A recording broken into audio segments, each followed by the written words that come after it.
మానసిక ఒత్తిడితోనే యువత డ్రగ్స్ కు అలవాటు పడుతుందన్నారు సిబిఐ మాజీ జేడీ లక్ష్మీనారాయణ. ఉదయం వీఐపీ బ్రేక్ దర్శనంలో తిరుమల శ్రీవారిని దర్శించుకున్నారు. ప్రణాళికతో పనులు చేస్తే మానసిక ఒత్తిడి నుంచి దూరం కావచ్చన్నారు.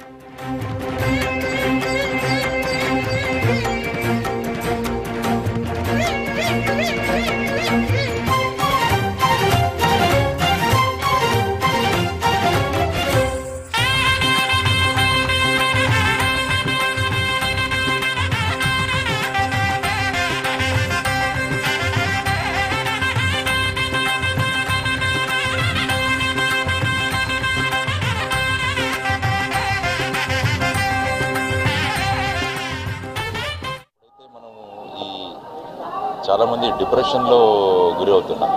సమయం ఉన్నప్పుడు మనం చేయకుండా చివరి క్షణంలో మనం పరుగులు పెడుతూ ఆ పని కోసం పరిగెడితే అప్పుడు మనకు డిప్రెషన్ కలుగుతుంది. అందువల్ల ఒక ప్రణాళికాబద్ధమైన జీవితం, మనసులో ఒక ఆధ్యాత్మికత ఇవన్నీ పెంచుకోగలిగితే ఇటువంటి వైపుకి మనము వెళ్ళమన్నమాట. పోలీసు విభాగం వాళ్ళ పని వాళ్ళు చేస్తున్నారు, కానీ సమాజం అని మనకు కూడా మన వంతు కర్తవ్యం మనం కూడా చేయాలన్నమాట.